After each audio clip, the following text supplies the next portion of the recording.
이런 음식을 많이 먹을수록 더 많이 피로하게 되고 다시 살이 찌게 되는 악순환을 반복할 수 있는 거죠. 결국 비만으로 가는 급행 열차를 타는 거나 마찬가지인 거죠. 뇌가 보내는 거짓 신호에 속고 있는 겁니다.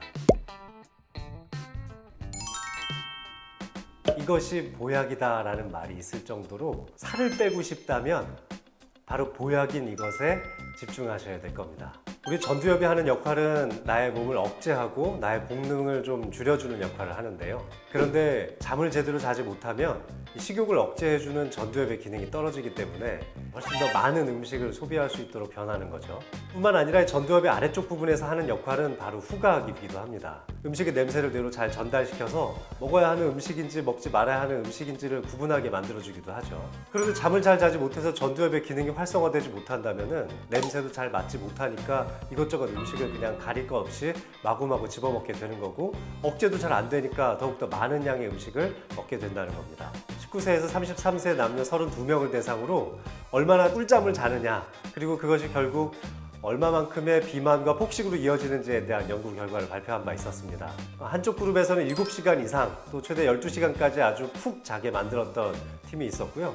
한쪽은 아예 잠을 자지 않고 그야말로 헬쑥하게 만들어버리는 그런 그룹이 있었다는 거죠. 충분한 음식을 섭취하면서도 7시간에서 12시간 정도 잠을 충분히 잤던 그룹에서 오히려 더 체중이 감소했다는 연구 결과가 있었습니다. 잠을 잘 자지 못하면 결국 비만으로 가는 급행 열차를 타는 거나 마찬가지인 거죠. 우리가 스트레스를 받으면 맵고 짠 음식, 그리고 굉장히 자극적인 음식에 집중하게 되죠. 우리의 뇌는 불행하게도 단순히 내 혀가 좋아하는, 내 입이 좋아하는 음식을 먹었을 때 굉장히 큰 행복을 느낄 수 있도록 설계되어 있습니다. 잠을 잘 못 자게 돼서 우리의 본능을 전부 다 충실하게 채워줄 수가 없다면 이 쾌락 중추를 통해서 그 본능을 채우려고 하는 욕구가 생기는 거거든요. 따라서 맛있는 음식 또는 손대서는 안 될 약물이나 술이라든지 담배 같은 나쁜 기호식품에 손을 자꾸 댈 수밖에 없는 거죠. 따라서 잠을 충분히 자서 이 쾌락 중추로부터 뭔가 얻어내야 된다고 생각하는 나의 본능을 조금씩 줄여주는 것이 결국 비만으로부터 탈출할 수 있는 지름길이라는 겁니다.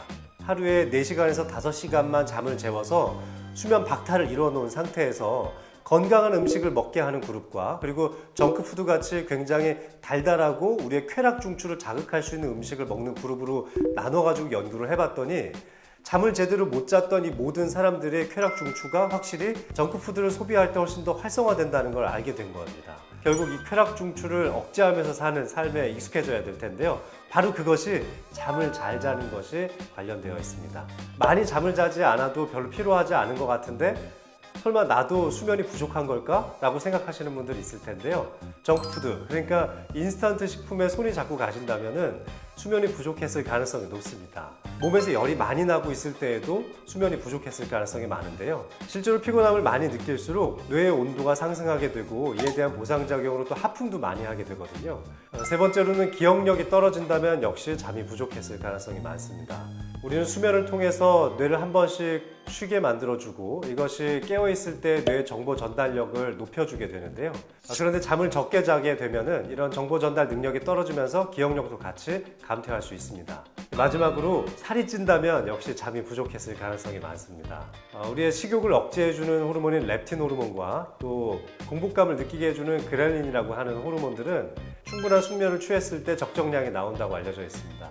충분히 잠을 자지 못해서 생기는 뇌의 산화 스트레스나 염증 반응을 줄이기 위해서 좋은 음식들을 한 5가지 정도 소개해 드리겠습니다. 첫 번째로 제가 소개하고 싶은 음식은 바로 커피인데요. 커피 그 자체의 카페인이 뇌의 활성도를 촉진시켜서 뇌의 활력을 높여주고 뇌 신경세포들 사이의 연결망을 더 좋아지게 한다는 연구 결과도 있지만, 커피 그 자체가 가지고 있는 각종 항산화 물질이 염증 반응을 줄여준다는 연구도 있습니다. 커피와 비슷한 효과를 가질 수 있는 것이 바로 녹차인데요. 녹차 속에 들어있는 파이토케미컬도 항염증 반응이나 항산화 반응을 많이 촉진시킬 수 있으니까 커피와 녹차를 좀 즐겨 드셔보시는 것도 좋을 것 같습니다. 두 번째로 소개하고 싶은 음식은 바로 강황인데요.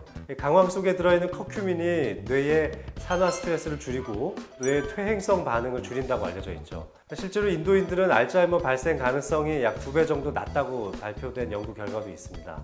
브로콜리는 항암 효과가 뛰어난 것으로도 알려져 있지만 항염증 효과가 뛰어난 것으로도 알려져 있습니다. 특히 요즘과 같이 정크푸드에 많이 노출되어 있는 분들은 만성적인 아주 낮은 염증 상태를 유지하고 있을 가능성이 많은데, 이때 브로콜리가 낮은 염증 상태를 개선하는 데 큰 도움이 된다고 알려져 있습니다.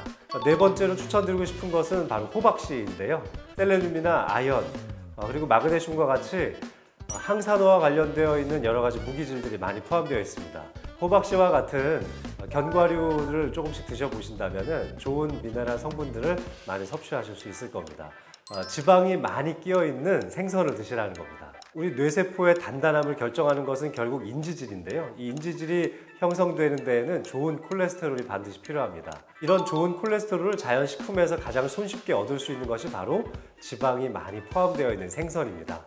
생선에서 발생되는 이 불포화 지방산은 뇌신경세포의 가소성에도 좋은 영향을 미칠 수 있고 나이가 들면서 생길 수 있는 산화 스트레스를 예방하는 데에도 큰 도움이 됩니다. 정말 밤에 잠을 잘 못 잤다면 다음날 낮잠을 자는 것도 좋은 방법이에요. 좋은 방법이 되죠. 낮잠을 자서 나의 본능적인 욕구를 좀 충족시킬 수 있다면 대단히 큰 도움이 될 수 있습니다. 폭식으로부터 멀어질 수도 있고요. 낮잠의 길이가 중요한데요. 전문가들은 40분 이상 낮잠을 자지 말라고 권유를 합니다. 이렇게 수면에 2단계 이상 들어가지 말라고 하는 건데요. 30분만 자도 깊은 수면의 단계를 아주 짧게나마 경험을 할 수 있거든요. 그런 정도의 수면을 취한다면은 쾌락 중추에 기대는 나의 뇌의 반응도 어느 정도 줄일 수 있다고 생각합니다.